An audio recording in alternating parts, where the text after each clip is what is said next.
はようございます。おはようございます。おきそです。ライブ配信を始めたいと思います。今日はちょっと午後からになっておりまして申し訳ございません。すみません。申し訳ないです。ちょっと所要をもろもろいろいろ込みで、ですね、ちょっと午後となってしまいました。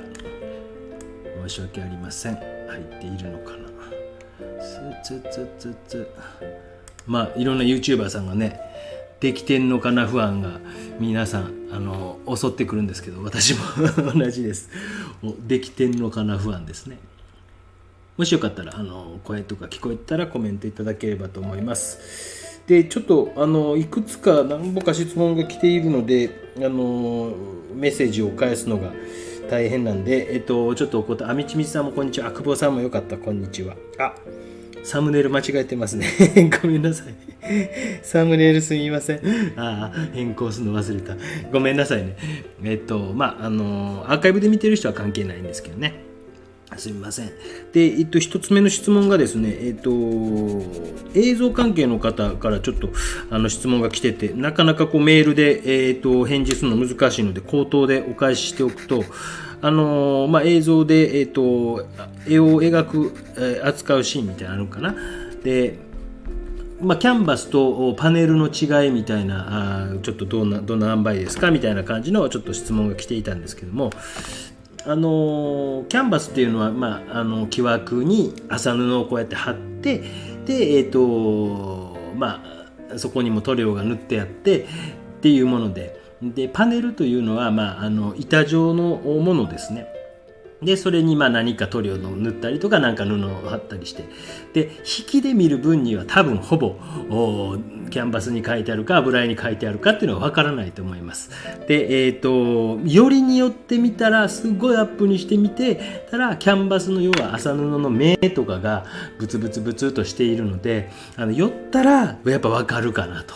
引きで撮って、っていうのやったら分からんかなというふうに思います。今描いている絵描きさんはそういうふうに、される方も増えてきているかなというふうに思います。私も、板がパネルとかに描くことが多いです。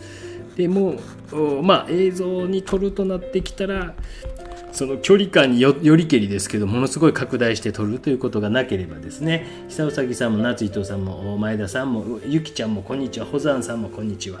すいません、ちょっとサムネイルの写真を変えるの忘れてました。ごめんなさいね、今変えたいぐらいやな。でちょこちょこライブ配信やってて終わった後にこんにちはってコメント来る方いるんですけど、最中は右上にライブ中と赤いなんか文字が多分出ていると思いますので、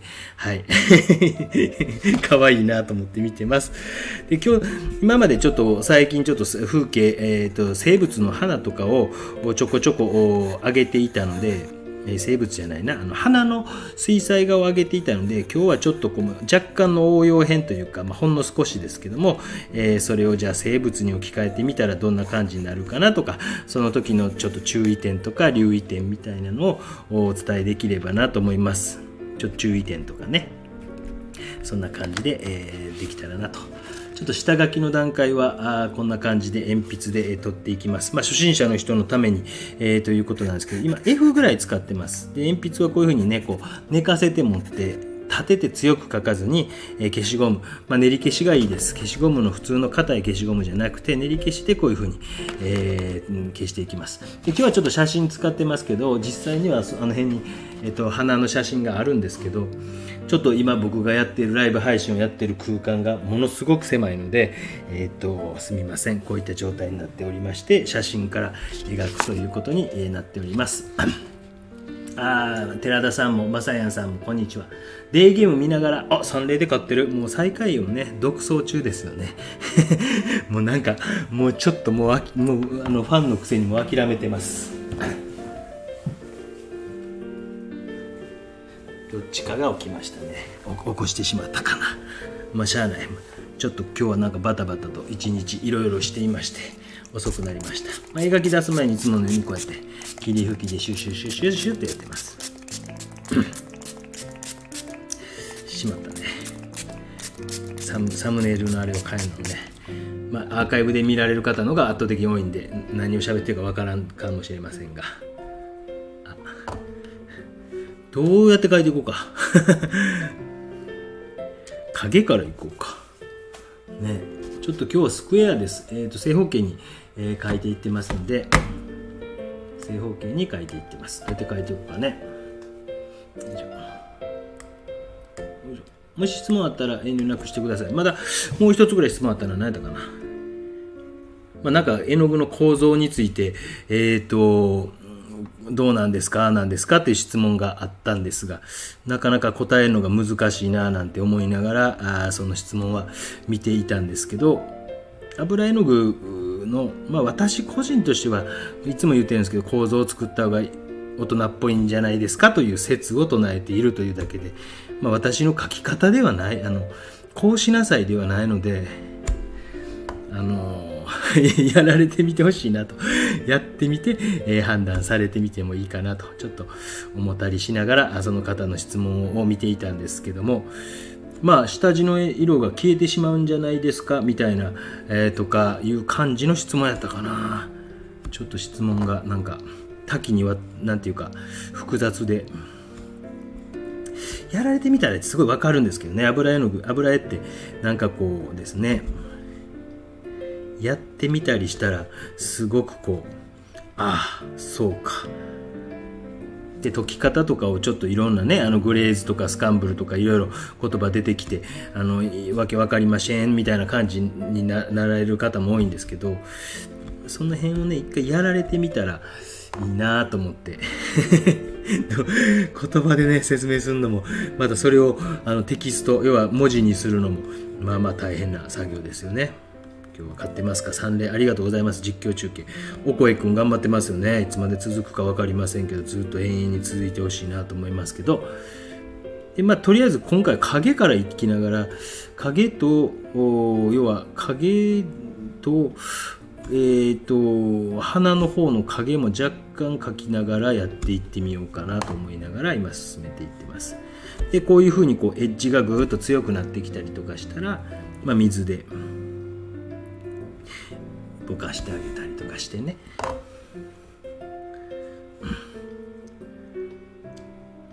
再来週にあそこ行くんですね。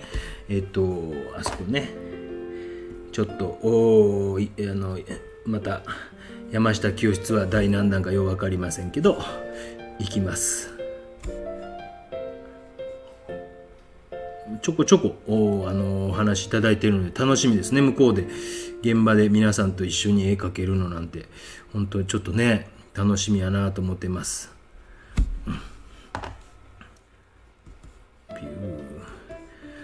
落ちた影までモチーフにしましょうというのが、僕の一つの、説としてあってですね。長いことそのままで申し訳ありませんでした。これからもよろしくお願いいたします。何やろ長いことそのままで何やったっけ何のこっちゃら長いことそのままで何やろうね。よいしょ。その前なんか書いてある？お庭の花です。そうです。今日も花ね、こっち雨降っとるんですけどね、庭の花を描きます。斜めにヒューッと落ちてる感じを庭の花ですね。ちょっと青と紫を入れながら、影の濃淡みたいなのも少しつけながら描いていってます。よいしょ。マスキング液とかもね使ったりジェストとかで下地をちょっと塗っておいたりとかしたいとこなんですけども、今日はもう本当に初心者向けに、描いていこうと思ってます。なるべく初心者向けにいつも作ってるんですけどね、おっちゃんの動画は難しいでしょ難しいですよね。教えるのって本当難しいですよね。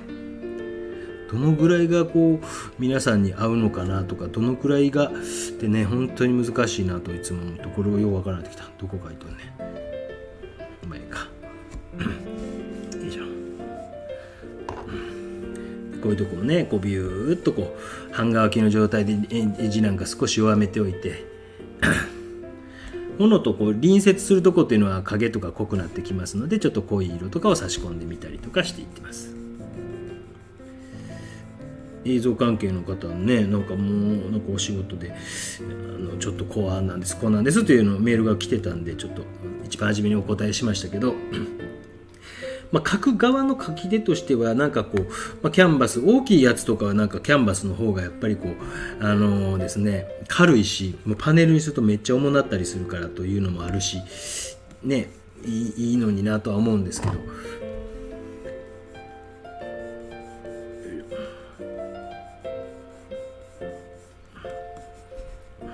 形がちょっと狂ったりすると思います。今日は許してください。今わーっとラフに始めていってます。よいしょ。影とかを描きつつもちょっといけそうならば、よいしょ、この鼻のググググと強なっている輪郭線ピンク色みたいなのを差し込んでみてもいいかなと。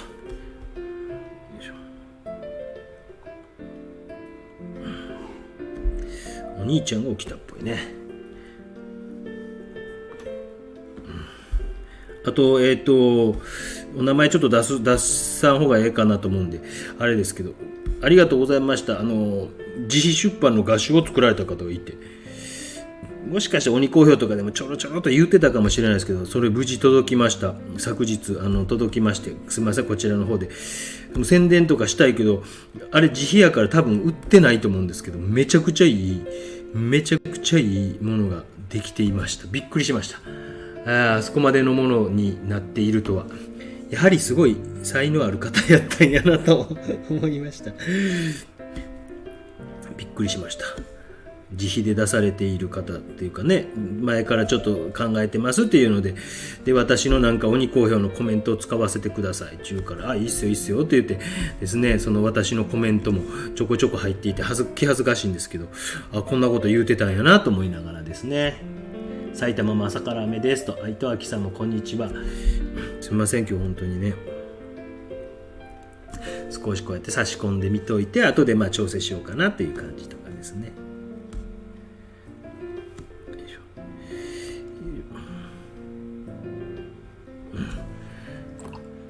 紫のこのジャーマンアイリスもすごいでしょ。我が家のジャーマンさんはガンガン今咲いてます。もう咲きまくり状態に入りまして、で白いアイリスも咲き出したので、これを屋外で描くというのもありかなとは思ったんですが、ちょっと今日も雨だったので、水滴かわいいな。水滴ちょっと今本当に外から取ってきたんで、水がついているような状態になっております。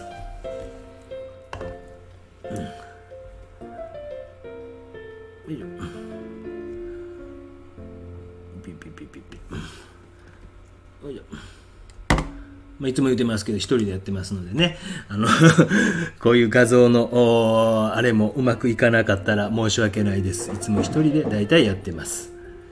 だいたいというかほぼね。紫色の花。まだ北海道に関しては飛行機のチケット取ってないんですけどね、ちょっと北海道どうしようかなと思いながら、6月ですかね。この間の四国が思ったより遠かったからちょっと計画をしっかり練ってからいかんなという気持ちもあるけど、あんまり真面目に山下清という人は多分計画練ってへんっぽい雰囲気の感じやから、練りすぎんのも僕の中ではですねあれなんですけど、もうちょっと練った方がええんちゃうかというね、皆さんからの声が聞こえてくるか否か。コロコロさんもこんにちは。大阪も雨、コージ N さん少し寒いですとね。いよいよなんかもうね、4月になってあったかなってきました。今日は商業施設に行ったら人多かったですね。もうね、本当にこのまま景気まで良くなってくれたらね、個展とかする身としてはありがたいんですけどね。よいしょ。もろに景気の影響を受けるというふうになんて言われますけど、あんまり僕は大きく変わんないですけどね、今までそれはありがたいなと思いますけど、あんまりこう大きくこう景気がリーマンショックの後とかすぐに古典あったりとかしてやべえとか思ったってこともありましたけど、あんまり問題なかったなということがあったりとかですね。それなんかあまりこう影響を受けたり受けなかったりですね。メンバーシップに会員になれたと喜んでたんですが、手違いで、そうですか。お気になさらず、結構みんなそういう人いますよ。もう外れてるけど、メンバーシップかなと思ってはる人も、いたりする。全然僕気にせんのでね、あんまり適当でいいですよ。どうに好評見てもらったんで申し訳なかったですとかね、いいっすよいいっすよって。多めにまた振り込まないととか、いや、もう適当にスパチャでも何でもしてくださいという感じですんでね、気にしないでください。逆になんかメンバーシップの解約の仕方がわからない、初めてそういう質問来た。あれって僕ちょっとパソコンの画面見せてもらえませんかねって言って、そこまではやってくれませんでしたけど、こちらの手違いだったんでなんておっしゃられて、よいしょね、このなんか感じでちょっと可愛らしいね、一発で上の方過ぎましたね、ちょっと映ってないかもしれませんけどね、こんな感じでこう一発で少しこう書いてある程度いけるとこまで行ってみて、絵の具のにじみやらなんやらも使いつつも行ってみたりとかしてね、ちょっと感じた色とかも差し込んでみましょうみたいな感じとかですね。ロジさん、ちょっと奥のこちらのまた書きましょうか。今度はアイリスさんっぽい感じをね、ここら辺ね。よいしょ。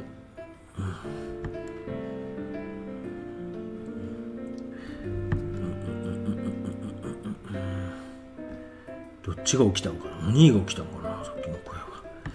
よいしょ。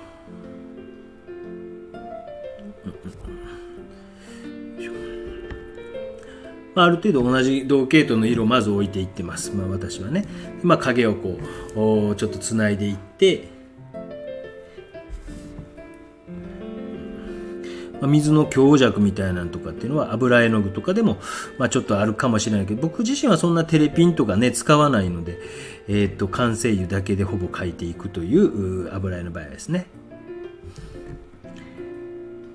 なんかね、質問とかね、答えのね。けいこさんこんにちは。そちらも雨ですかね。すいませんね。今日もずっと雨ですね。これがこの辺かな。よーし。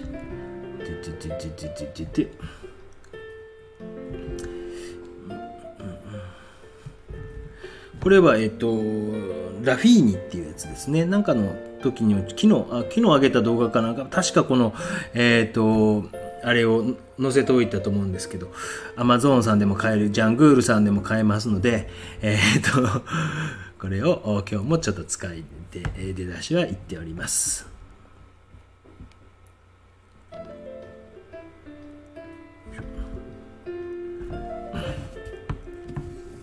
何書いてるかよくわからないですよね。ナオリンゴさん、こんにちは。青森は散り始めの桜が、もう散り始め。早いね。なんか青森ってもっと遅いイメージやけど、早いね。そんなもうあれなんですね。弘前城とかですけどね、綺麗ですよね。なんか皆さんのリクエストあれば。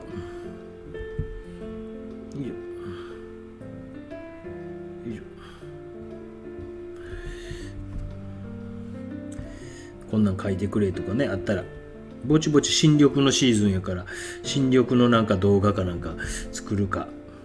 油絵はすごい中途半端なんですけど、全然あれなんですけど、編集まだまだなんですけど、山ほど今撮ってます。またしゃあないですね。古典前になると油絵習慣になってしまいますけど、油絵の動画を多分5、6本同時に撮ってますね。よいしょ。嫌な予感しますか？画材の価格が高騰してるんですか？ドラゴンズ1点返しました。もうちょっと諦めてますもんね、僕はね。本当嫌な予感がする。ピッチャー誰やろ今日。ピッチャー誰ですか？でもなんか若いピッチャー投げるのは嬉しいですよね。もう本当にもちろんね、いいんですけど、もう、丸君にしても、何にしてもいいんですけど、やっぱこう、横川君とかがね、投げたりとか、直江君が投げたりとか、山崎君あたりがまた出てくるのかな。やっぱ若いピッチャーがね、ジャイアンツを背負ってほしいし、今日ライト中山君出てるでしょ。それだけはさっき見ました。よしよしと思って。もう彼、絶対ええねんね。僕がオープン戦見に行った時にそのライト中山君が一緒に見に行ってる人と僕はもう今年絶対この中山君ですってめっちゃいいと思いますって言うた瞬間ホームラン打ちましたもんね戸郷から打ったんですよね、オープン戦で今日も多分ヒット打ったでしょ。絶対もう高橋君っていうね中日のピッチャーとね中京大中京かなんかの同級生なんですよね。水彩で女性の似顔絵の描き方みたいなのを見てみて、似顔絵似顔絵顔はまあ何度かやってて、実は生物画のこのライブ配信に関しては、久しぶりで、まあ似顔絵結構上げてたつもりなんですけどね、どんな感じかな。似顔絵、まあちょっと女優さんとかそういうのは僕描けないので、著作権とかですねあるので、似顔絵ですかね。著作権が引っかからないものならチャレンジをできたらなと思います。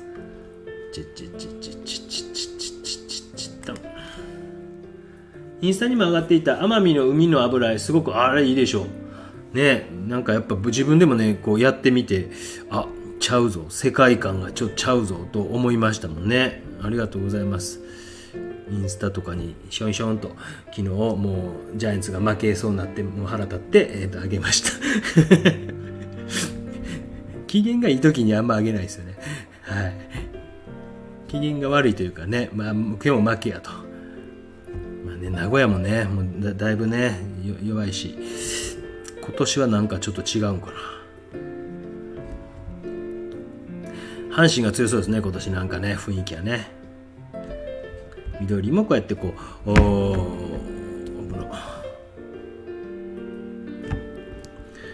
奄美の海の絵ね、本当あれとこう対をなすようになんかね高知なんかもいいかもしれんなと思ってます。筆の値段がびっくりするぐらい上がってた。もう動物の毛の、そうでしょうね、もう動物これも高かった。ラフィーニもだいぶ上がった。まあ動物の毛やなくてもねナイロンでいこうみんなナイロンでいこうナイロンでいこう。もちろん動物の毛のがねなんかねっていうのはあるけど、やっぱねもう動物愛護の観点からもおそらく減ってはくるやろうなとは思っているんですけどね。よいしょ。やっぱ輸入とかするのが大変なんですかね。考えてみたら船岡キャンバスとかもねなくなってしもったんじゃなかったですけど、社長さん本当いつも個展の時来てくれてたんですけどね、寂しいなと思って。滑腹のいいね明るいおっちゃんでね、それのなんか白味を作ったんだよギソス君使ってよちょっと一回個展の時持ってきてくれて、そうなんすかちょっとめっちゃ綺麗で、こんな綺麗なん使えませんわちょっと実はまだ使ってないという白味のですね、めちゃくちゃ綺麗な葉っぱを描いていってます。どの辺かなっていうのは一応ね確認しながらね描いていってます。ナイロンもちょいちょい上がっていた。そうなんやね。まあもうしゃあない部分はしゃあないでしょうね。もうね今のねご時世といいね、まあこういう個人事業主は給料関係ないんでね自分での値段上げやんとあかんだとは思うんですけど、よいしょ。なんとなく水彩はネット販売は1万円ぐらいにしているという。本当はもっと高いんですよ。よいしょ。油絵も本当はもっと高いんですけど、もうねインターネットで売るのはもう安く、皆さんね、欲しいという人がいてくれるならばと思ってます。よいしょ。どこ書いてるか正直ようわからなくなってきました。ど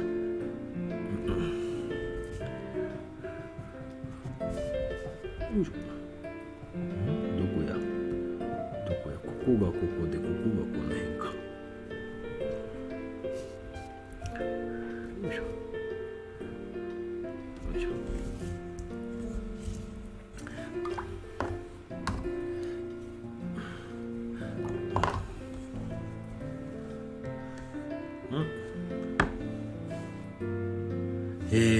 物理的なもん大体めっちゃ上がってる。そうなんや。最近は筆あんま買ってないな。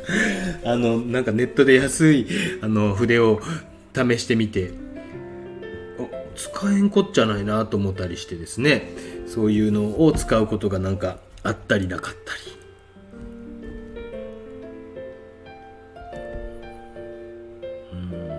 そうなんですね。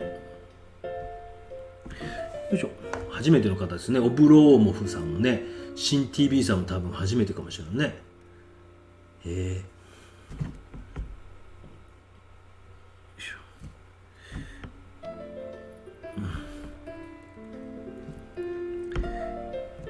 まあなんか花とか取ってきてっていうか取れるとこで取ってくださいね。うちはもう庭に咲いとるからあれなんですけど、アイリスとかジャーマンアイリスとかはもう本当にこう毎年咲いてくれるから重宝しますよ。シャガはなんかやっぱ日陰が良かったのかちょっと違うとこに移したら全滅してしまってちょっとだけ残ってるかな。シャガも好きなんですけどね。よいしょ。全滅してしまったというかね。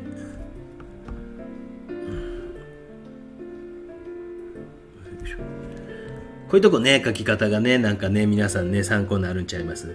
そんなにこうね、ガツガツ書いていないというかね、このくらいかなぐらいの感じで書いているとこなんかは参考になるかなと思いますよね。ピピピピピピピピ。よいしょ。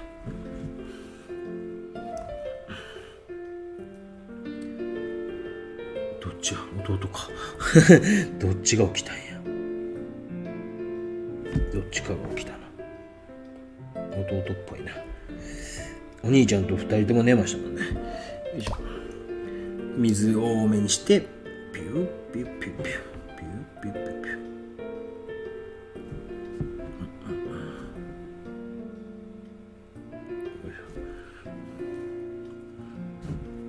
こんにちは。鬼高評会で長文の追伸、全然なんかね、いや全然いいですよ。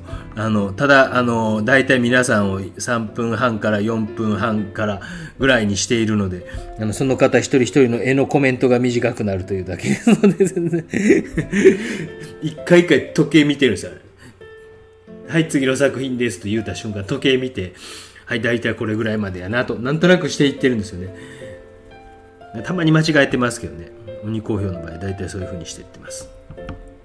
全然個展というかね、奥様と2人展すごいですね。おめでとうございます。2年後ぐらいにまたされるということでね、なんかいろんな本当に皆さんね、いろんな方が出て、なんかドンと来たぞドンと来た。すみません、ありがとうございます。今日はお兄ちゃんの入園式だったので、ママ美味しいもん食べ行こうか。スシローぐらいですけどね、我が家はね。ありがとうございます。お兄ちゃんがね、もう本当にもうあれしか食わんのよ。もういくらばっか食うとんですよ。いくら180円もするんですよ。高っと思って、それ3皿とか4皿行くのやめてくれってね、そしたら540円とかなるとやめてくれと思うんですけどね。3皿ぐらい食うんですけど、はい、お祝いに連れてってあげます。いつか近々。ありがとうございます。ちょっと大変やね。ちょっとこれ見えへんので仕事の休み中見てます。トム195のさラッキーですと。テスさんね、よかったらね、皆さんね、またゴールデンウィークね、僕は結構暇やからよかったら送ってください。遠慮なく送ってください。全体にこれだからお花のやつ、昨日あげたやつの一層目みたいな感じで今描いていってるわけですね。一層目みたいな感じでこう描いていって、影をまず描いて、でちょっと塗ってって、だから滲んだりもしてますけども、という感じで一層目を描きました。ちょっとドライヤーがお隣に行っている。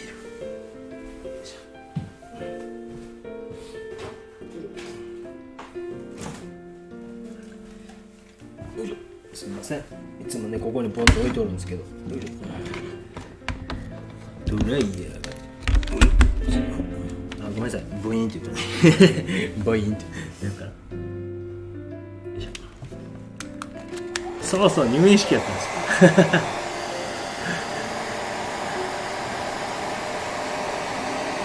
年少さんですよ。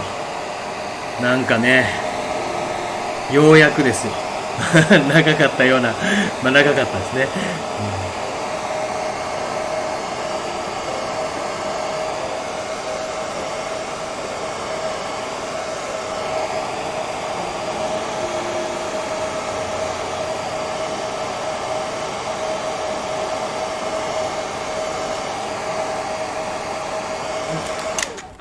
よし、そうなんですよ。年年年少ですね。ようやくかい。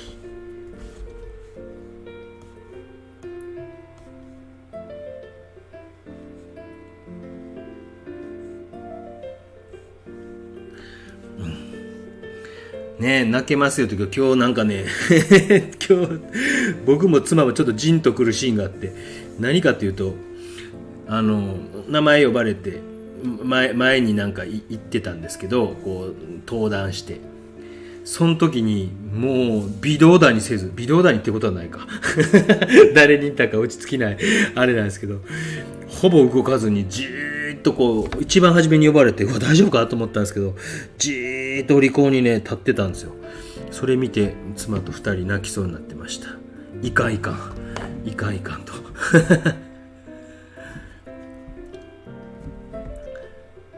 ね、薄くこう白い、ものの影とかは、薄くちょっと黄色とかも入れながら進めていきましょうか。薄くね。なんか本当にじーっとしてるだけで泣きそうになってしまいますよね。あれ何なんですかね。よいしょ。よいしょ。まあなんかね、映像にできないですもんね。他の園児も映ってたりするからですね。なかなかね。小さにだけ送ろうか。そう URL だけをあれして非公開ということはできるのでね。よいしょ。でちょっとこうエッジがガクッとこうなってたりするようなとことかは、こうなんかこうこれは激落ちくんみたいなやつですね。激落ちくんみたいなやつで、まあ、ちょっとね、よいしょ、ちょっと水拭き取って、まあ、少しこうエッジをギューッとこう軽めにやってあげるとグラデーションになったりしますので、ちょっとね、わかります？こういうこともしてあげてもいいかなと。ちょっとエッジが強なったりなんか絵の具が、まあ、あんま多分これも髪傷めるからやりすぎにようにちょっと軽めにでしょうね。ゴシゴシと、軽めにゴシゴシ、軽めにゴシゴシってどういうこっちゃの奥の方とかねとかしてあげたりしてもいいかなというふうに思います。少しアイリスさんの方から書いて、でまあ写真見てるの分かると思う、後で見てもらったら分かるんですけど、まあ、内側のが暗いんですけど、あえてちょっとわざと外側から攻めるとかっていうところを作ってあげてもいいんですね。もうそういうのは嘘ついて、そうすると白くこう見えるというかしますので、どっちがあれやねんとかっていう時はもう外側にちょっとこうちょんちょんちょんちょん、そういうのは全然なんかこう あえて嘘をついてあげるっていうようなことを少しでもしてあげたりしてもいいんですよ。よいしょ。で水だけで、外側にグラデーションを少しかけてあげたりとかして、もう綺麗な水でね、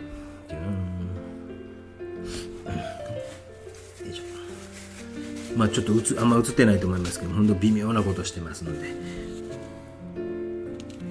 少しこうね外側で見えないなと思ったら、少しこう暗い色を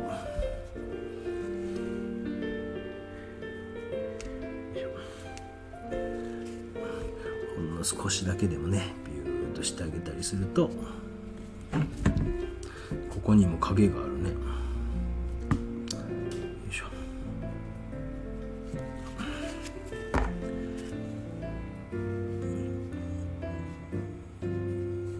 筆の水が毛を落としたもので少しかいてあげたりとか、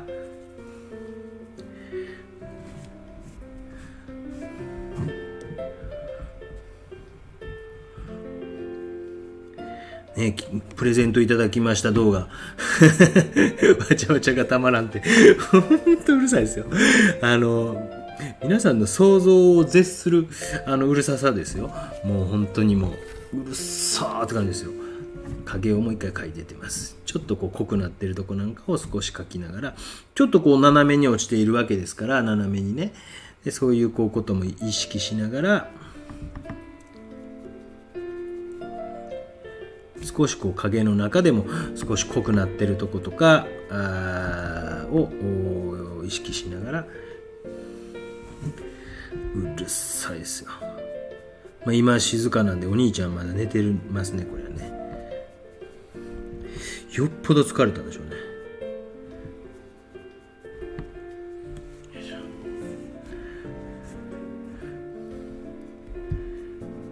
見せ場としてここかもしらんなと思いながら、なんとなく初めから今回は進めていってます。よいしょ。もうちょっとで細い、筆を使いながらいきましょうか。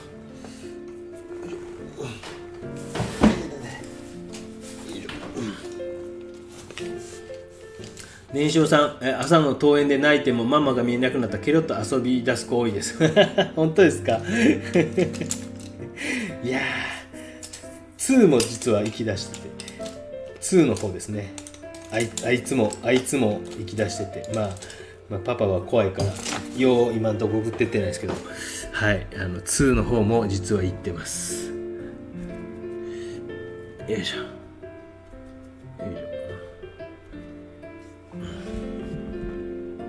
こういうとこね、もっとアップにしましょうかね。ちょっと待っ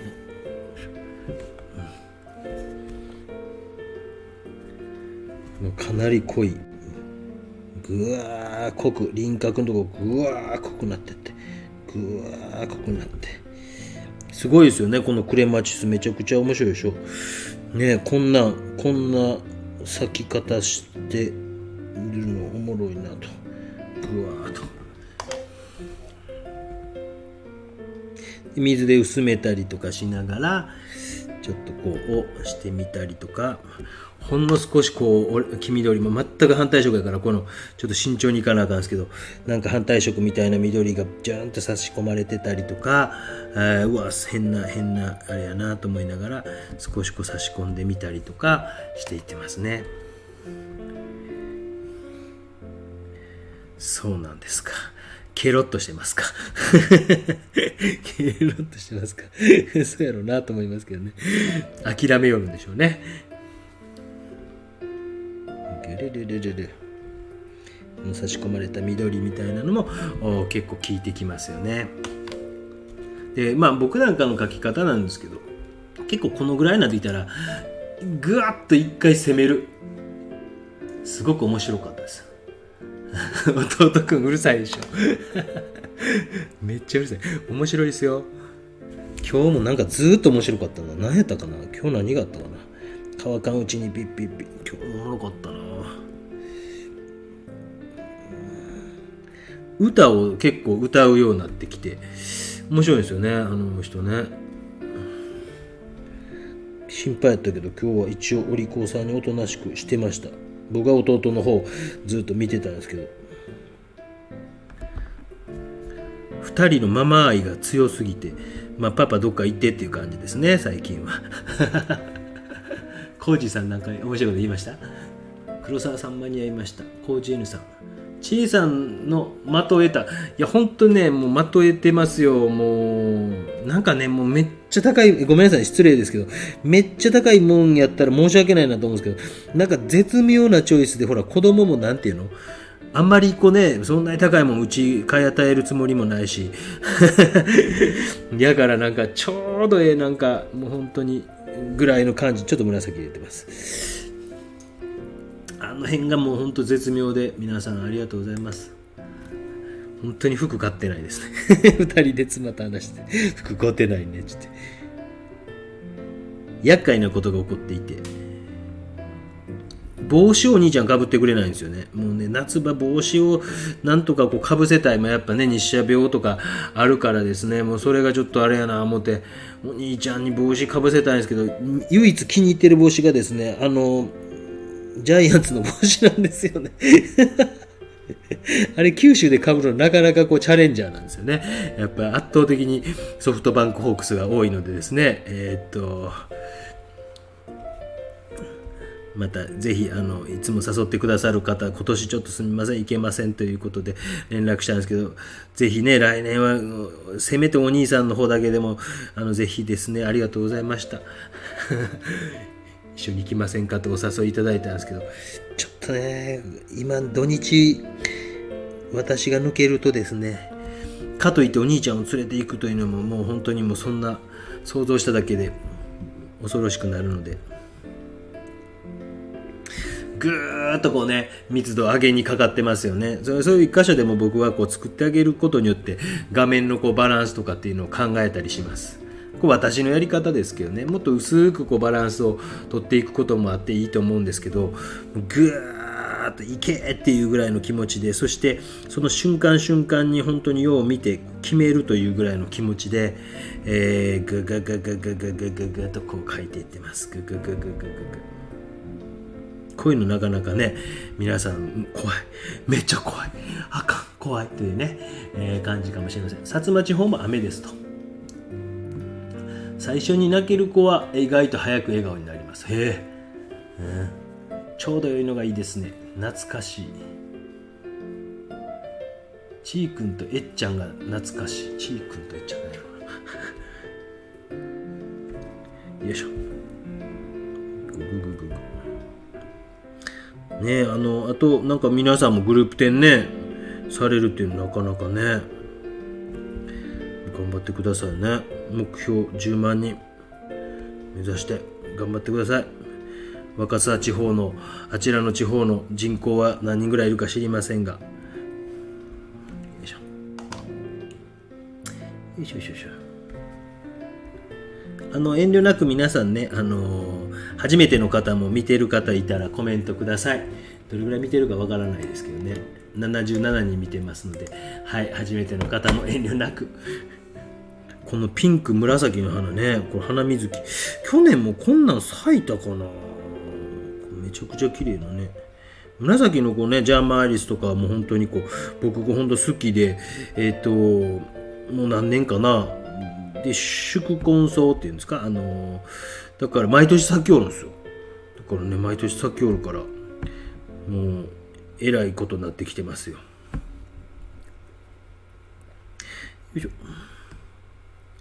少しピンク色と、ここのディティールをちょっとこう攻めれるところはグッと攻めてみて、今ちょっと細かい面相筆なんかも使いながらやっていってます。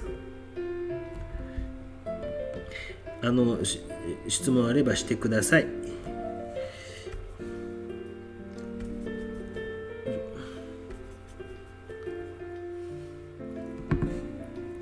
黄砂降ってますよね。僕も車の今日フロントガラス見たら あれでしたもんね。うわっと思ってワイパーでウェットやったらちょっと茶色かったから、あれ完全黄砂やなって言って。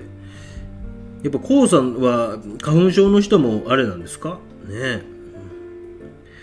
今日あとなんかちらっとヤフーニュースで見たんですけど、あれ大丈夫ですか？なんかまた爆発音がしたみたいな。千葉か和歌山どっちわからんけど、補選のあれで大丈夫ですか？しかしジャニーズの問題すごいことになってますね。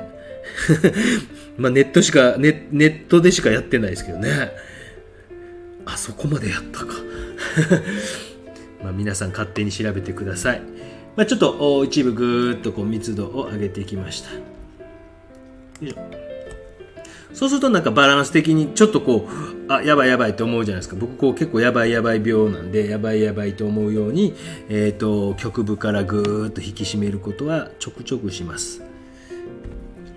もっと柔らかく描いていくのもいいと思うんですが、こういうふうにこう局部的にぐっとこう引き締めて、で、他のところに、回っていくということを結構します。ちょっとこう形が悪すぎたんですけど、後ろのジャーマーリスはね、場所もちょっと違いすぎましたけど、許してください。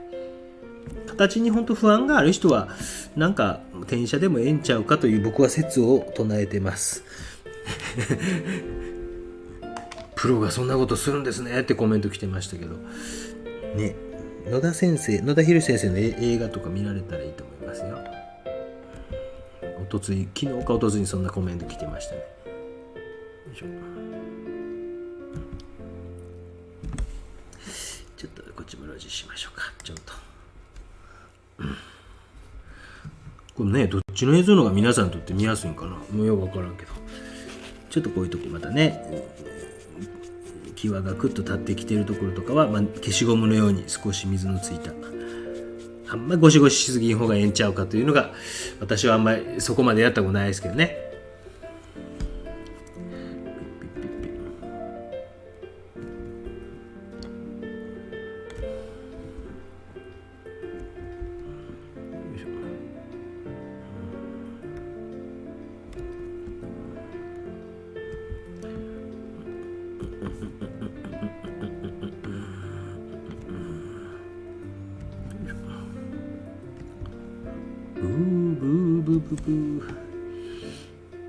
NHK ね、ちょろっと報道したみたいですよね。ほんとなんかめっちゃ短かったでしょ2分とか言って難しいね、なんかね。でもやっぱり世の中には闇というものはあるんですなっていう感じですね。光があれば闇がある。ビビビビビビビ。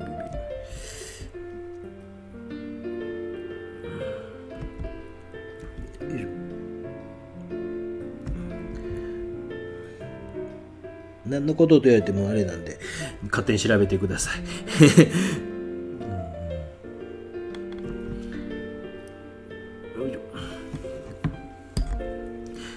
葉っぱの重なっているとことかもね、ちょっと書き出していきましょうね。花水着が街に溢れていて、そうそれあるでしょう。僕もなんかね、絵描き出してあるあるですよ。多分皆さんの目が変わってきてるんですよ。花水着って案外あるんですよね。こんなとこにもってね。木蓮と大きい木蓮とちっちゃい木蓮みたいなのもありますよね。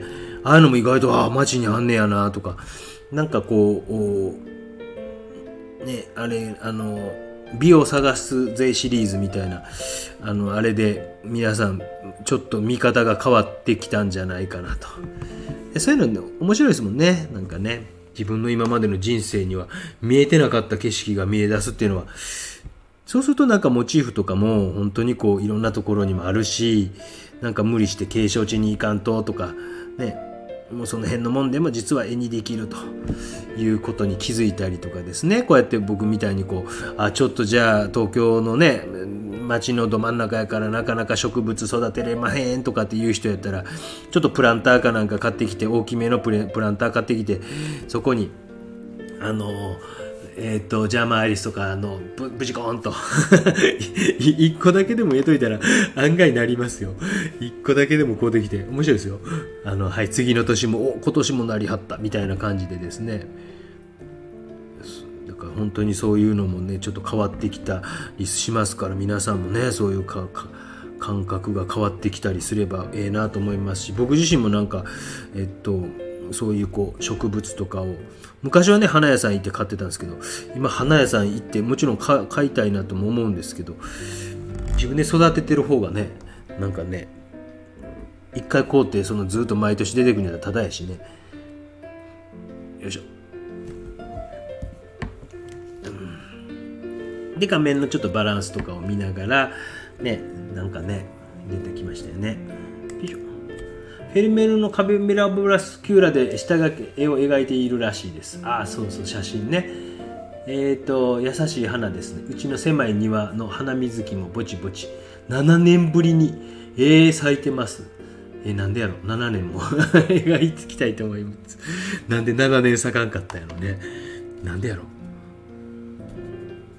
意外と剪定とかね思い切ってガーンってやってしもたら案外こう元気になったりしますよね。あれ面白いもんですよね。ガーンと思い切ってやってもうやってまえみたいにやると大事にしすぎてたりしたらあれとかなんか弱ってきたな思ったりして、でももう思い切って切ってまえ。うちになんかねあれがあるんですよ。クヌギの木があるんですよこいつもめちゃくちゃ切ってもね切ってもなんかまた元気に生えてきおりますもんね。秋のなる前にも枯れ葉が大変やからガーンと切ってしまいますけどね。よいしょよいしょ。ちょっと瓶の形もなんかちょっと違いますよ。許してください。よしよしよしよしよしよしよしよしよしよしよし。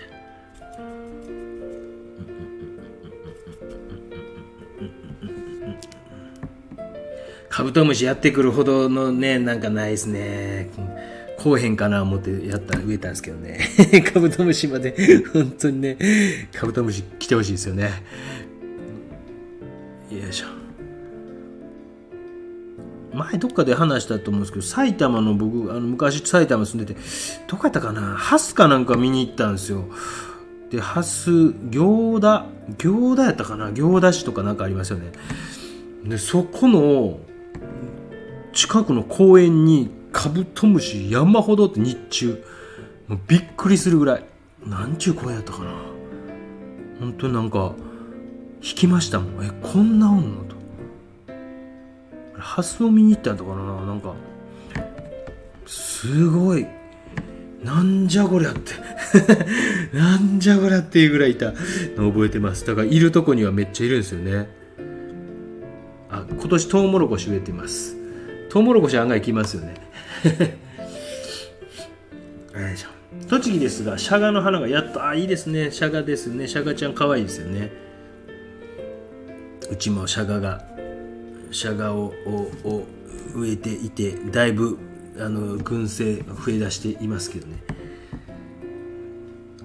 一旦落ち着いたかな。よいしょ。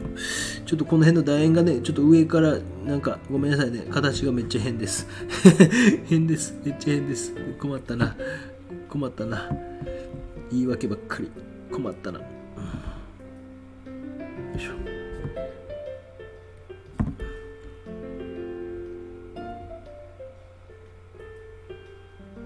よいしょ。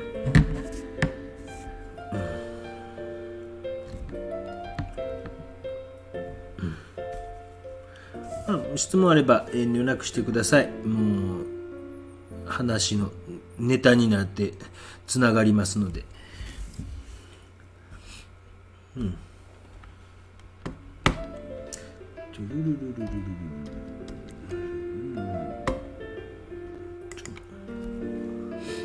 なんかちょっとサイドが弱いんですねこれね、画面ね。なんかちょっとサイドが弱いね。まあいいかまあいいか。ちょっと花水木の方も描いていこうと思いますけど、難しい色やね。どのくらいの色なのかな、強すぎた。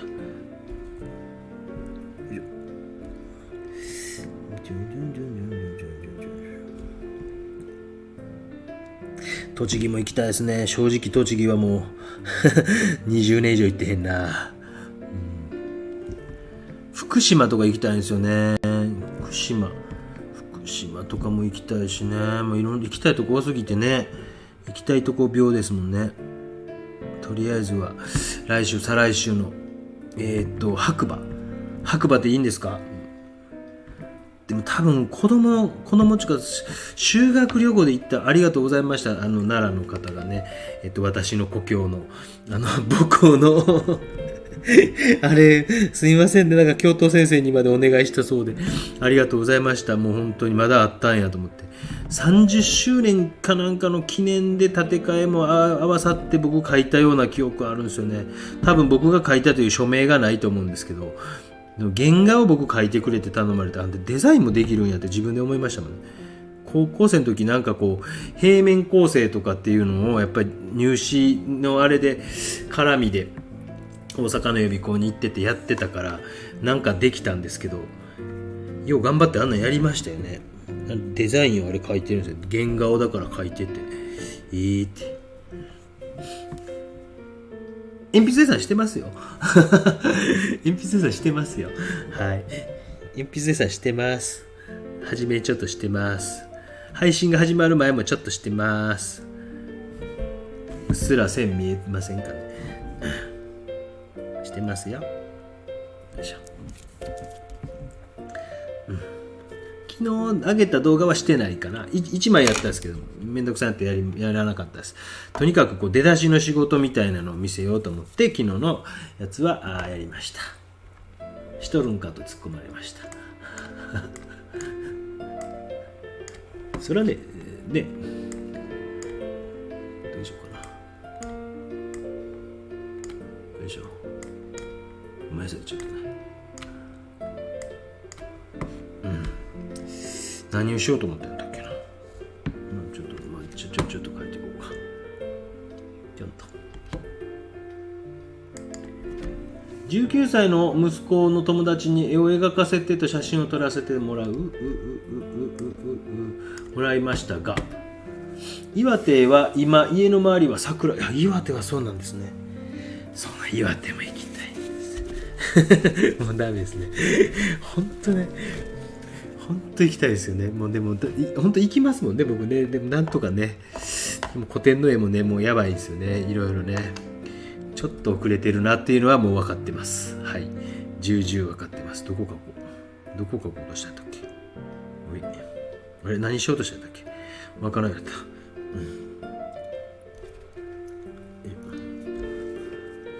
何しようとしたんだか。よいしょ。時間を見ようと思ったよな。何分経ってるかね。よいしょ。1時間ぐらいですね。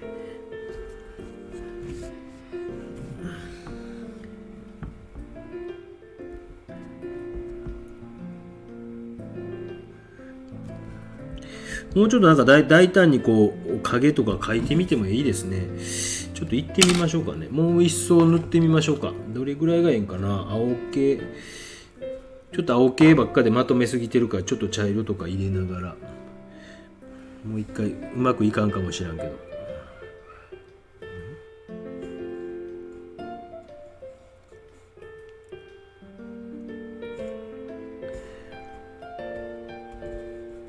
ちょっとモチーフの方にも入ってくるような影とかも少し入れつつ、もう一層ちょっと影をしっかりと、コントラストをつけにかかってみてもいいかなと思いながら、ちょっと影が薄い気はするので少し茶色と青を混ぜた感じの、あまり綺麗じゃないかもしれないけど色を少し置いていきながら、影をもう一回こう描いていきながら、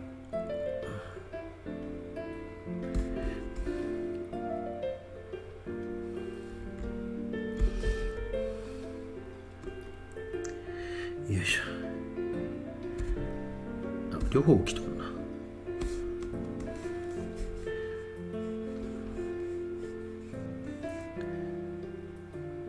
花水木もちょっと外側から描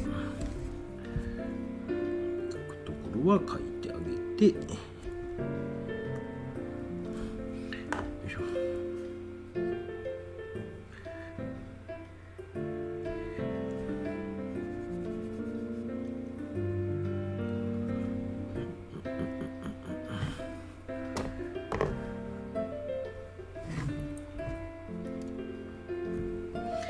2層目3層目近くになるかもしれんけど、ちょっと影を、もうちょっと濃くしたくなってきたので、ちょっとドラマチックにするためにも影を今もう一層描いていってます。だよかな。できた。よいしょ。モデルの撮影のコツを教えてください。ざっくりした質問が来ましたなやっぱり人間描くとき光のまず方向ね、光の方向をある程度定めてあげる。なんか室内とかで乱反射したような状態でわちゃわちゃって撮るよりは、ちょっと光を定めてあげたり、なんかこうライティングしても難しかったら、なんかもう絶対光命ですよ、まず。で、自分のアイレベルって目線の高さみたいなのを見上げにするのか、見下げにするのかみたいなことをちょっとどうするのかなって考えてあげてください。あとは、例えば人の肌をどう見せたいか、人を暗く見せたいんやったら白い服着てもらうとか、もう一回言いますよ。暗くしたかったら明るい服を着てもらう。明るくしたいんやったら暗い服を着てもらうとか、その洋服とかも柄にすんのか何にすんのか、ちょっと事前にその辺っていうのはもし、どんな服ありますかみたいな感じで、私なんかは LINE とかで、この服いいんで持ってきてくださいとか、こんなありますかとかっていうのは言うたりします。でそれはこういう風な感じにしようっていうちょっとしたイメージを持っていっといった方がやっぱりいいかなというふうには思いますよ。そんなことでいいですか？お答えになっていたかどうか。ピピピピピピピ。外側からちょっと決めて水でジャバジャバジャバ、もっときれいな水でジャバジャバジャバ。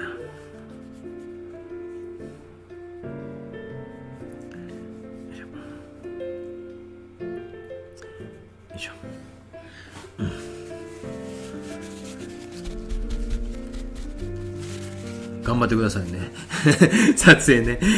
スマホとかやなく一眼とか持ってた方がいいんですけどね、なかなか皆さんがねその辺ってどうなんかなわからんけど、光結構大事ですね光屋外の時は持っていかんこともあるけど、ライトは一応僕積んどきますもんね。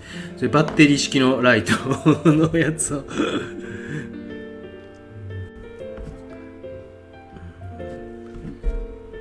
大事だと思いますよ。よいしょ。汚なりましたね、影なんかね前はよいしょ。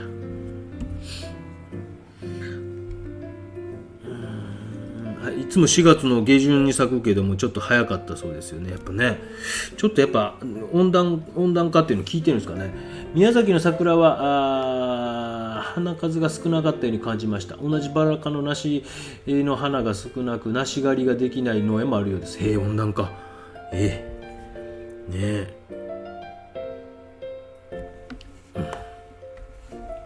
よいしょ。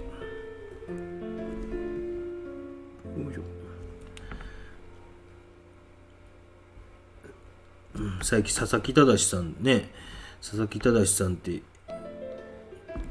やめとこう曖昧な情報で喋ると。よいしょ。マンゴーね、確かマンゴーを色にした人佐々木さんってねいや絵描くのは楽しいけど、やっぱなんとなく生物の何度か実はやっててやっぱ難しいななんて思いながらなんていうかな微妙な表現とか表情っていうのがやっぱね油絵と違って水彩って僕ね意外と難しいと思うとこ難しいと思いますよ。でも重ねすぎても汚なるしなみたいなとこあるじゃないですかね。質問ですと。水彩を外で乾かしたら隣の子供が教えてと言ってきました。子供にはどうやって教えたらいいんですか？魂で描けって言っ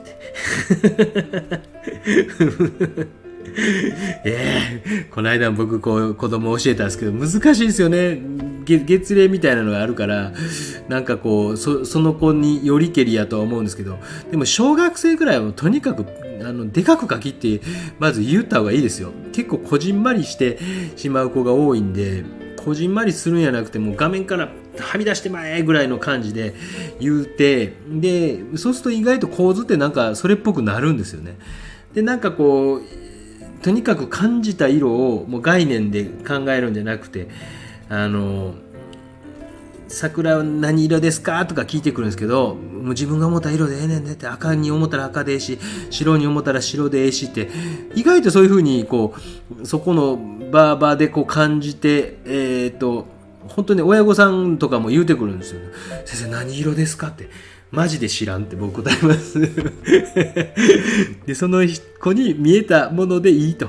でそれは意外となんかそこでこううかな、もうちょっとこうかなっていうこう失敗体験にもつながってきて、その失敗体験っていうのが今なんかどんどん減ってきているように感じるというか、もう失敗したらあかんっていう世の中のめちゃくちゃ空気があるじゃないですか。子供のうちはガンガン失敗できるようにしてあげるのがなんか美術教育の良さなんかなっていうふうに思って、あとは違いが出るとかっていうね、もう全然人と違うのがいいということを言えるところやと思うので、なんかこうこじんまりするよりは、ええねんって、君はこう見えたんやからそれでええねんって言って意外とそうやると試行錯誤しますよ。なんかその試行錯誤が大事なんちゃうかなと思いますよね。僕はなんかそんな風になんか適当にのらりくらりと逃げて、こうやったら上手に描けるよなんていう指導はしません。したくない、できない。はい、上手に描こうと思ったら失敗したらあかんっていうのがついてくるんですよね。うちの息子なんかもちょっと失敗したらもう髪変えるとか言うんですよ。やめてくれと、そんなお父ちゃん兼ねないと言うてね。でかく感じた色、失敗体験、違うがよい。もうそれでいいと思いますありがとうございます。本当そうだと思いますよね。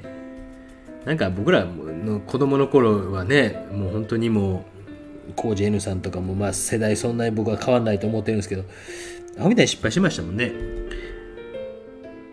何度かこれ話してますけど、絶対ダメですよ。ダメなんですけど、僕子供の時からアホやったから、道路結構幹線道路があって、高槻っていうところで幹線道路をビュービュー通ってるところに左右のあれも確認もせず、そのままビューッとチャリンコで小学校1年生か2年生の時に突っ込んでって車にボーンぶつかって、もう本当に、死にかけたんですよ。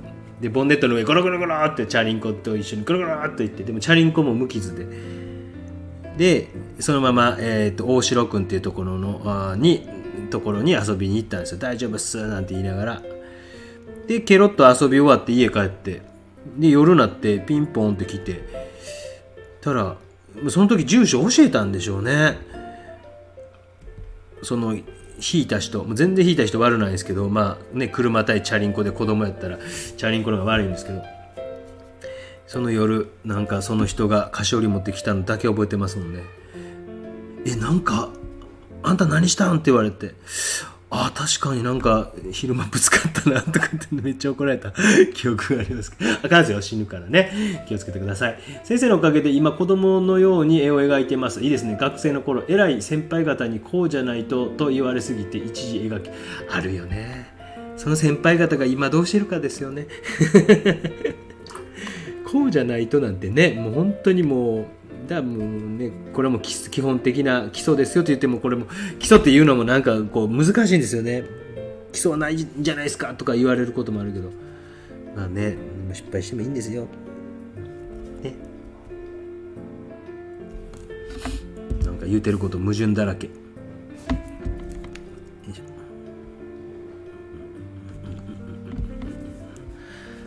とか言うてたら、なんとなくこう画面全体に手が行き渡りね、なんかねなってきたなと面白いもんですよね。ベラベラ喋ってるおっさんがね、あれどこ行ったっけ、よいしょ、あれどこ行ったっけ、ごめんなさいね、違うわこれかな、よいしょ。本当にこう、初心者の人はこうやってこうお花とかをちょっと生けてみてっていうのはやりやすいかなと思いますので、そういう初心者とかも自信ないとかっていう人はこういうことやられてみてもいいかなというふうに思って、今回はこういうことをしておりますね。失敗体験ってね難しいですもんね。じゃあ失敗しろって言われてもどう失敗していいかわからんしね難しいよねほんとチャット GPT が答えてくれますしね。チャット GPT に誰か入れてみてください。どうやったら失敗できますかって。それ明確な答え言うてくれはると思います。誰か入れてみてください。そしてそれをコピペしてコメント欄に貼ってください。僕は絵を描き出して25年経ちました。もっともっと失敗したいんですが、どうやったら失敗できますか？チャット GPT 教えてください。まだやったことないですけど、25年ぐらいの経験がありますと。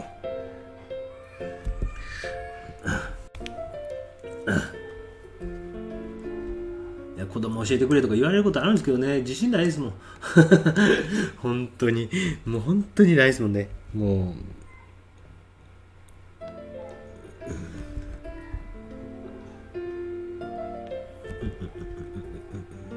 うよくね、自分の子供の教育をこうでしたとか言って、こう成功体験としてなんか、うちの子供は東大に何行きましたとか、あんな恐ろしくてできないですよね。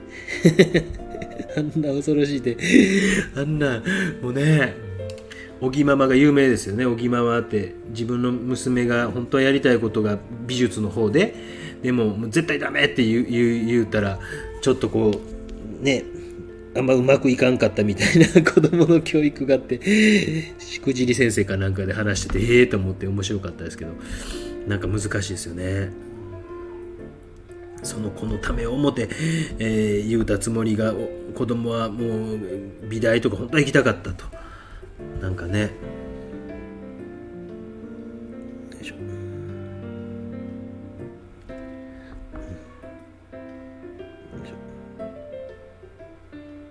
なんか健やかにね、元気に育ってくれたら一番、もちろんね、怪我とか病気とか今後してくることもいっぱいあると思うんですけどね。よいしょ。見えている色って違いますよね。私は左右の目で見え方が違います。ああ、そうなんですかね。子供はまずフィンガーペイントで遊びます。まあ、うちの2の方はですね、フィンガーペイントというか、もう今日も今朝も大胆にですね、納豆を直で手でいきまして、ガブッと食って、この辺にボロボロっとこぼしてました。ああ、一丁楽ていくのにね、本当にね、もう来たっぽいね、2人ね、うるさいの、ぼちぼち終わらんとね。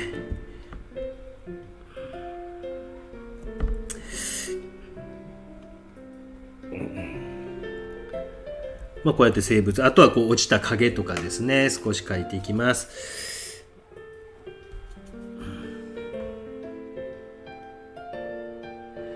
先生の顔にね、似てるだよね。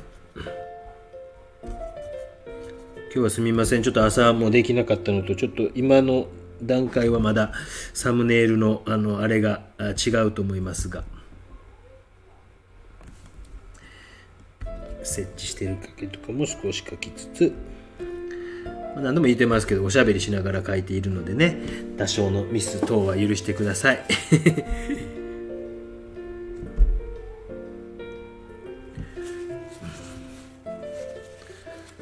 少し明るめの緑なんていうのはちょっと拭き取ってみたりとか、ギコギコ拭き取ったりとかしてね、見たりとかですね。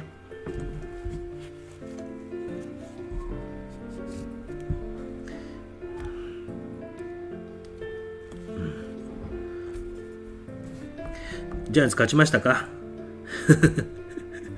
ほんとちょっと興味なくなってきてるのまずいな。まあいいことかな、もうね。9月ぐらいに東京ドーム行こうかな思ってね、ちょっと個展がある時にね、東京ドーム行こうかなちょっと思ってますけどね。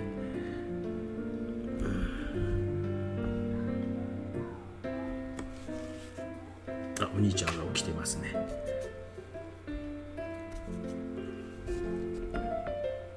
よいしょ。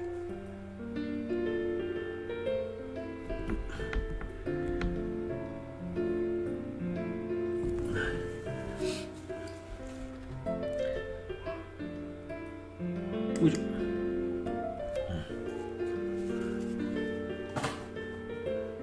納豆食べますよ。納豆はね、なんかね、2人とも納豆はなんか子供の頃からそんなに嫌いではなかったですね。納豆食べますよ。シューと。ほんとなんかね、お兄ちゃんはもうウルトラマン、仮面ライダーじゃなくてウルトラマンとあれですよね、もう全くもってスパイダーマン。弟は全くもってあれですよ、カンカンですよ。乗り物、特に電車、もうなんか全然こんな違うんやと思うぐらい興味が違うと面白いですよね。もうカンカン見ると大興奮してますよ。カンカンっていうのはあれです。すみません。踏切の音です。それをカンカンと言って、我が家では、カンカンカンカン言っております。よし。ちょっと、じゃあマイルスちょっと、ごめんなさい、写真この辺置いていいですか？ちょっと遠すぎてわからん。これね。よいしょ。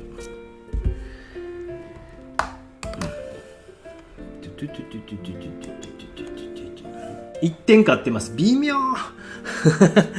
微妙。秋広くんあげようぜね。菊田くんあげようぜ。もうちょっと丸くんもお休みさせてあげて。去年も頑張ってやったんやしね。微妙。1点差逆転されんちゃうのまた。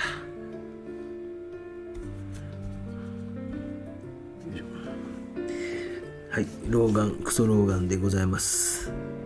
どこかな。こ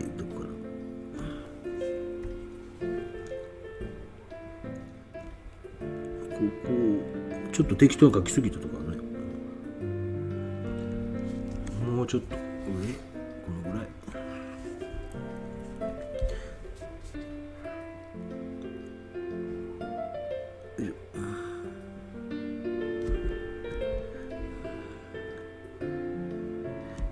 なんかこれも多分安いやつです。あんまいくらか覚えてませんが。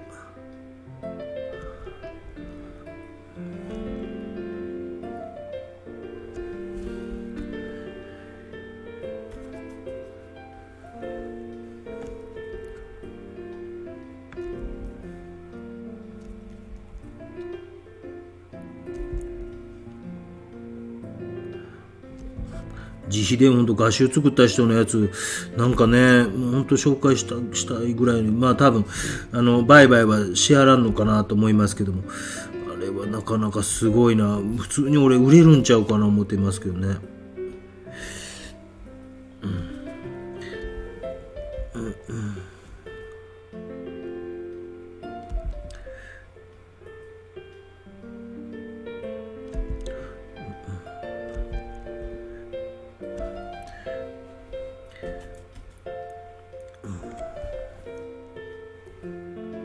8回微妙8回か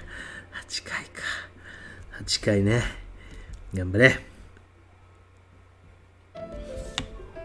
次の監督中畑さんがええんちゃう？もうなんかチームの雰囲気暗いわね。 WBC 見た後なんか今のジャイアンツ見ると暗いわね。なんかね WBC の大谷君ぐらいの熱い感じでねやってくれた方が僕らとしてはねええのにね。ライト中山くんぐらいよね、本当にね。よいしょ。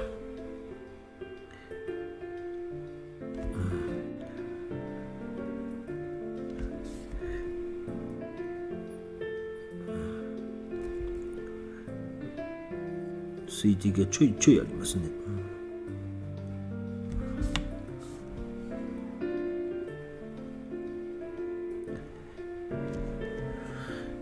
ちょっと描き込みというか、いくら一皿ありがとうございます。で2皿いけます、それで。ありがとう。もうほんとね、120円皿にしてくれんかなと思うんですけどね。もうありがとうございます。入園祝いというか、お兄ちゃんに言うときます。もう、お兄ちゃんいくらしか食わんやろ。もう、お兄ちゃんのせいで。ね。八百屋さんやのに屈辱的なイクラ代を払わされるというね。じゃあ早う野菜しっかり食べるようになってくれんと。よいしょ。ちょっと細かいディテールを書いていってますねえ、こんな庭でこんなんね。カンカン台カンカン。よいしょ。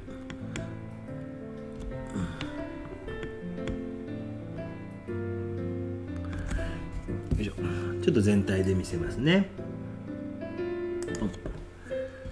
少しぐっと密度が上がってきてね、全体の雰囲気が。次はここの奥のアイリスも少し描いてい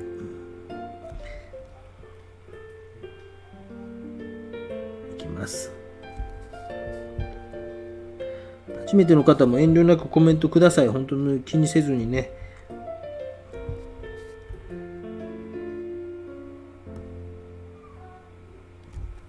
よいしょ。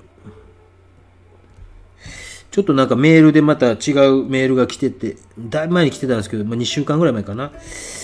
画壇についてどう思いますかっていうメールが来てたんですけど僕どうでもいいと思ってるんではい、別にそのいい点悪い点ってあるんですけど、まあそのいい点悪い点があって、なんかその画壇のこういう人じゃないと売れないんじゃないですかみたいな、まあそんなことはないと思うんですけどね。やっぱりこうなんかこうそんな感じでこう超長文のメールが来てて、まあ、読むと多分10分ぐらいかかるんで読まないですけど、どうでもいいかなと。もう本当にその切磋琢磨してそういうところでこう頑張っていってらっしゃる先生もおられるし、僕みたいにも若干コミュニケーション能力が低いタイプの人間っていうのはね、ちょっと苦手やったりしてするところもあるので迷惑かけてしまうっていうのがあるので、まあね、今の時代はまあそういう画談もあっていいけども、弊害になってるんじゃないですかみたいなこと書いてあったけど、別にね、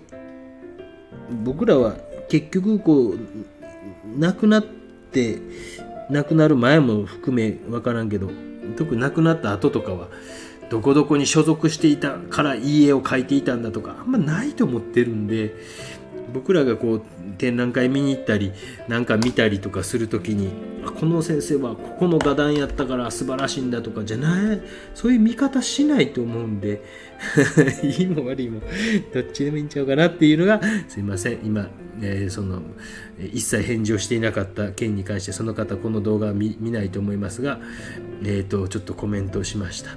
本当にこうなんか一長一短あるんちゃうかなと、物事には一長一短なんでもあるんじゃないかなと思っているのが私の毎日の考えていることです。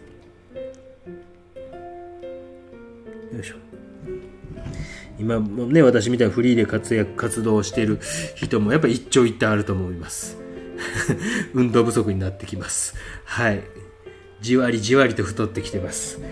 そういうのもあるし、東京もええとこあるけど悪いとこね、物価とか高いなとかっていうのもあるし、田舎やともう本当に行くところなんか決まってきてもうおもんないなと思うこともあれば、人が少ない山があってクワガタも取れるということもあるし、何でもそのいいとこ悪いとこっていうのはあるんじゃないかなっていうのが私はいつも思ってます。そんな方すみません、こんなとこで答えました。2週間前ぐらいに来ていたんですが撮影のアドバイスありがとうございます。大人ですけど世の中の大人の事情は嫌いですね。僕もあんまもうね、もうええかなと思ってますもうええかな出世争いとかももうやっぱ苦手ですもんね。あんま興味がないですもんね。僕ダメですね。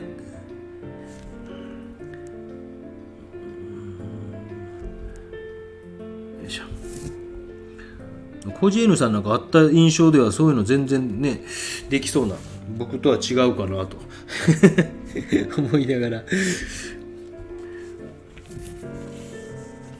という感じで、ペッペッペッペッペッと書いていきました。なんか本当にこういうとこね、2層3層もうちょっと1層目でバチッとこう暗くできていたらもうちょっと綺麗にいったんかなっていう感じはあるんですけど、まあそういうところもね、もう少しじゃあ今度やるときはあれしてみようかなとか、ちょっと輪郭のところだけでもとか、少し今ちょっと弱めておいてみようかなとか、ちょっとにじみが汚すぎるかなと思ったらそういうとこも少しやってみたり、少しね芸気落ちくんってやつですね、芸気落ちくんっていうのでちょっとこう少し輪郭がぐっと強くなりすぎてるなと思うのを少しこう、最後にこう拭き取りながら進めていったということでございます。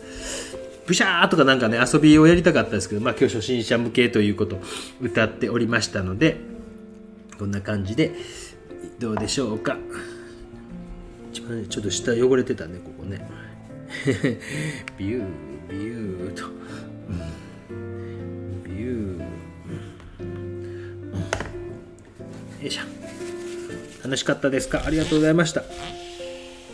すみませんね、今日いつもの朝一ということはできなかったですが、ちょっとお兄ちゃんの晴れ舞台、そして彼は意外とじっとしている。大谷翔平2本ホームラン打ちました。今日？本当？すごい。なんか僕はなんか朝のなんかニュースやとヒット3打数1安打みたいな感じって言ってたような気がしたけど、そうなんや。すごいね。翔ちゃんすごいよね。翔ちゃんちょっと異次元すぎますよね。どうですかね、生物が。皆さんもできそうでしょ、これぐらいね。お兄ちゃんちょっと呼びましょうかね、久しぶりというかね。なんかね、せっかくやったらね、お兄ちゃん呼んでみましょう。ちょっとこれ削除しときますね。こいつを削除。ね、せっかくやったらちょっとお兄ちゃん呼びましょうか。ちょっと待ってね。ピュッピュッピュッ。これね、黒巻き効果でパレットがパレットがね。よいしょ。お兄ちゃん、お兄ちゃん、お兄ちゃん、トーくん、お兄ちゃん、YouTube 出る？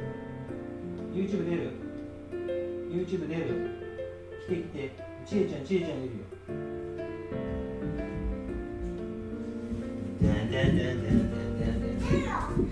はいはい。はいはい。何を見せたいの？何を見せたいの？よいしょ。はい。何見せたいの？ああ、そうか。ははは。ウルトラマンね。もうウルトラマンの今日頑張ったからパパから珍しいく。あげました、パパが買ってくれましたってね、ありがとうございました。お、来た。バイバイバイバイ。もうちゃんとキャメラ見て、あそこキャメラ。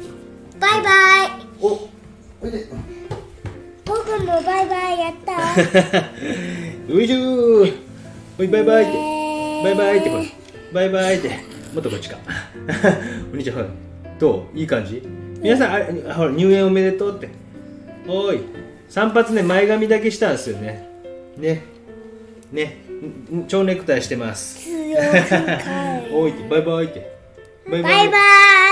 とくん、バイバイ、向こう見て、ほら、向こう見て、バイバイって。お兄ちゃんもちゃんと向こう見て、ほら。バイバイ。ありがとうございました、皆さん。それでは、ありがとうございました。あ、すごいすごい。ちょっとバイバイ、以上です。よし、ジョグジョグジョグジョグじゃあ、ジョグジョグジョグじゃあ、終わり。はい、終了。終了。解いた。はい、終了。終了。